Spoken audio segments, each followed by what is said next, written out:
Assalamualaikum warahmatullahi wabarakatuh. Perkenalkan, nama saya Joren Zelik Satria Nugroho dengan NIM K642137, mahasiswa PLP dari SMA Negeri 1 Teras Boyolali.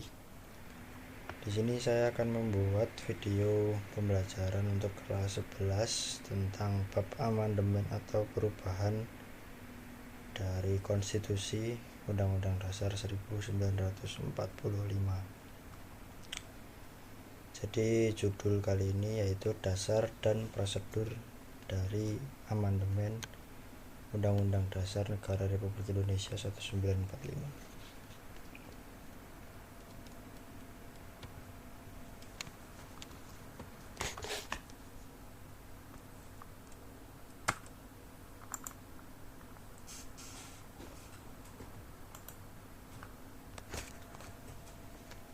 Nah, untuk yang pertama-tama kita akan membahas mengenai definisi atau pengertian dari amandemen itu sendiri. Dengan kata kunci dari amandemen itu ada perubahan atau pembaruan atau penyempurnaan dari konstitusi. Di sini dalam konteks Undang-Undang Dasar Negara Republik Indonesia 1945.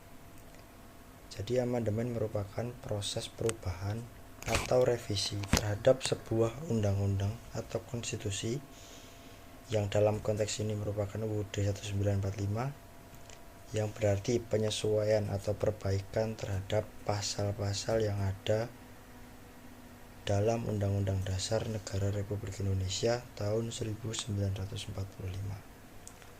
Proses ini dilakukan untuk memastikan konstitusi itu tetap relevan dengan perkembangan zaman, kebutuhan masyarakat, dan juga terhadap dinamika sosial serta kondisi politik pada masa tersebut. Jadi tujuannya tadi ada penyesuaian dengan perkembangan zaman, yaitu menyesuaikan dengan perkembangan sosial, politik, ekonomi, dan teknologi yang seiring berkembangnya zaman itu terus mengalami perubahan atau mengalami kemajuan. Nah, lalu amandemen sendiri di Indonesia itu telah terjadi selama 4 periode atau 4 kali perubahan. Amandemen pertama itu pada tahun 1999 yang dilakukan pada sidang umum MPR tanggal 14 sampai 21 Oktober 1999. Amandemen pada periode pertama ini mencakup terhadap perubahan 9 pasal yang penekanannya itu pada pembatasan masa jabatan presiden dan wakil presiden. Tujuannya untuk membatasi kekuasaan eksekutif dan memperkuat lembaga legislatif dan juga yudikatif. Yaitu tadi ada pembatasan masa jabatan presiden dan wakil presiden, di mana dibatasi menjadi 5 tahun dengan 1 kali masa jabatan kembali.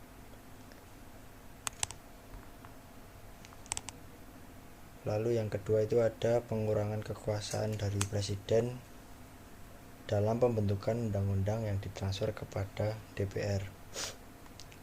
Yaitu yang ketiga dan keempat ada pengawasan DPR dan pengurangan masa jabatan anggota DPR menjadi 5 tahun juga. Untuk periode kedua, amandemen kedua itu pada tahun 2000 yang disahkan pada sidang tahunan MPR tanggal 7 sampai 18 Agustus tahun 2000. Amandemen pada periode kedua ini mencakup 25 pasal yang menekankan pada penguatan otonomi daerah, peran legislatif, serta hak asasi manusia atau HAM. Lalu amandemen ketiga terjadi pada tahun 2001 di tanggal 1 sampai 9 November 2001. Pada periode ketiga ini fokus pada penekanan pasal-pasal baru dan juga revisi pada pasal-pasal yang telah ada untuk memperkuat sistem ketatanegaraan. Mungkin terdapat pada pasal-pasal yang dinilai multitafsir atau mengandung bahasa yang rancu. Untuk amandemen keempat ini di tahun 2002 atau amandemen pada periode terakhir, yaitu disahkan pada sidang tahunan MPR tanggal 1 sampai 11 Agustus 2002 yang melibatkan perubahan pada beberapa pasal untuk memperkuat mekanisme pengawasan dan keseimbangan kekuasaan antar lembaga negara. Jadi amandemen yang terjadi di Indonesia itu mengalami 4 periode dari tahun 1999 sampai tahun 2000 secara berurutan. Lalu untuk slide selanjutnya ini ada faktor pendukung, yaitu merupakan yang pertama ada kondisi masyarakat, yang kedua ada tuntutan masyarakat dan perkembangan politik dan sosial, di mana kondisi masyarakat ini mengandung arti bahwa perubahan ini terjadi karena kondisi sosial dalam masyarakat yang seiring berkembangnya zaman terus berubah mengikuti kondisi sosial, ekonomi, dan juga teknologi yang terus berkembang. Yang kedua ada tuntutan dari masyarakat, sebagai contoh pada tahun 1998 yang jatuhnya rezim Orde Baru itu muncul gerakan menuntut reformasi dalam berbagai aspek sistem pemerintahan, termasuk dalam amandemen Undang-Undang Dasar 1945. Lalu yang ketiga ada perkembangan sosial dan politik. Perkembangan sosial dan politik ini mengandung arti bahwa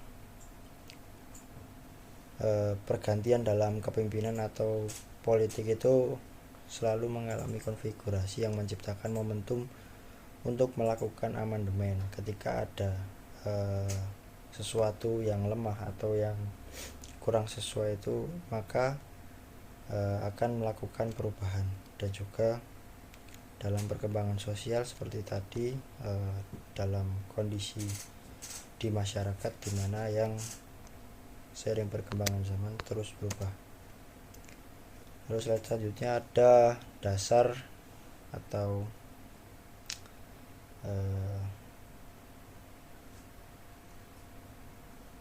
peraturan yang mengatur tentang amandemen itu sendiri, yaitu ada di pasal 37 ayat 1 sampai 5. Dalam pasal ini yang pertama itu pasal 37 ayat 1 berbunyi bahwa usul perubahan pasal-pasal Undang-Undang Dasar dapat diagendakan dalam sidang Majelis Permusyawaratan Rakyat atau MPR apabila diajukan oleh sekurang-kurangnya sepertiga dari jumlah anggota Majelis Permusyawaratan Rakyat atau MPR, yang dimana mengandung makna usulan untuk mengubah pasal-pasal dalam Undang-Undang 1945 harus didukung oleh setidaknya sepertiga anggota MPR untuk dapat diagendakan dalam sidang MPR.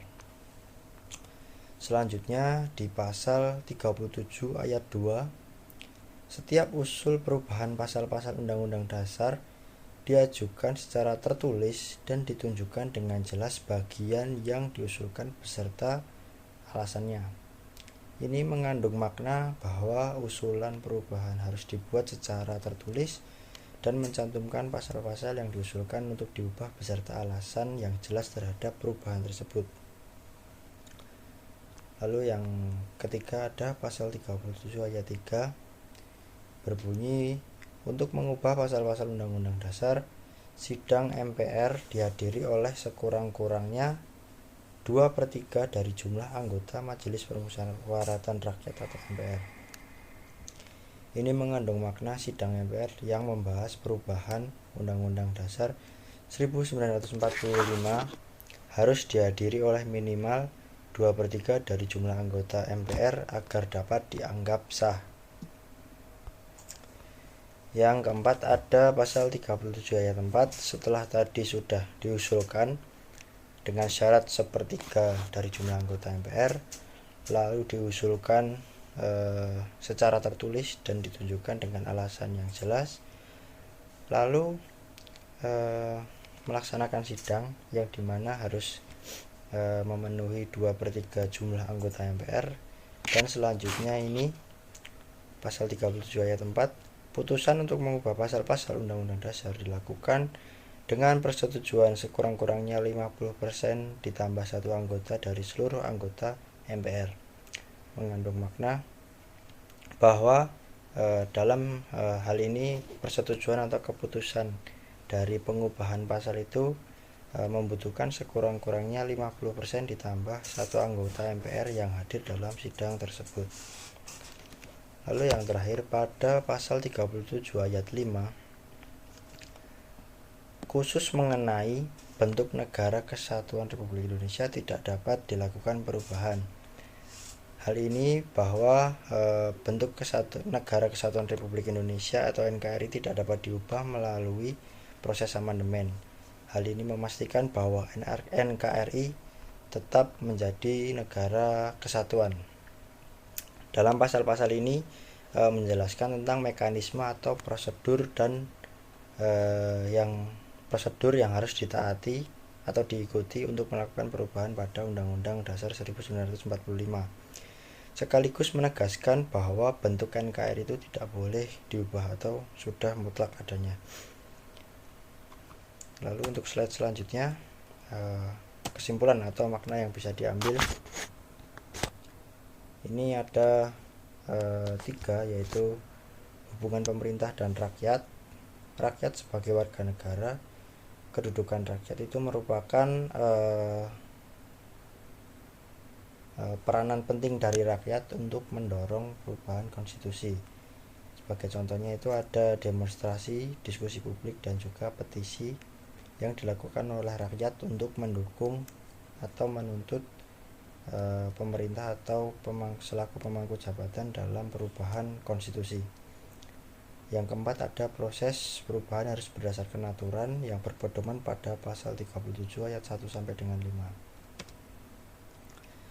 Untuk kesimpulan sendiri, yaitu untuk melakukan amandemen konstitusi, maka hal utama yang harus diperhatikan adalah perubahan harus mencerminkan aspirasi atau kehendak dari rakyat. Jelas pengusulnya, jelas bagian yang diusulkan, serta diusulkan secara tertulis dan jelas alasannya. Perubahan konstitusi yang tidak berbasis pada aspirasi atau kehendak rakyat ini berpotensi menciptakan instabilitas politik dalam pemerintahan atau politik yang tidak stabil. Sedangkan dalam tataran prosedural, amandemen atau perubahan konstitusi ini harus berpedoman pada Pasal 37 Undang-Undang Dasar Negara Republik Indonesia 1945 yang menjadi landasan konstitusional perubahan atau amandemen itu sendiri. Nah, ini ada tugas LKPD di mana analisis periode amandemen yang pernah terjadi di Indonesia mulai dari tahun 1999, 2000, 2001, dan 2002. Silahkan dianalisis sesuai dengan indikator di bawah ini. Ada latar belakang, proses atau prosedur, lalu ada respon dinamika politik dan juga dampak dalam jangka panjang. Dibuat ke dalam format PPT, tidak ada batasan slide dan bisa dipresentasikan. Baik, sekian dulu untuk materi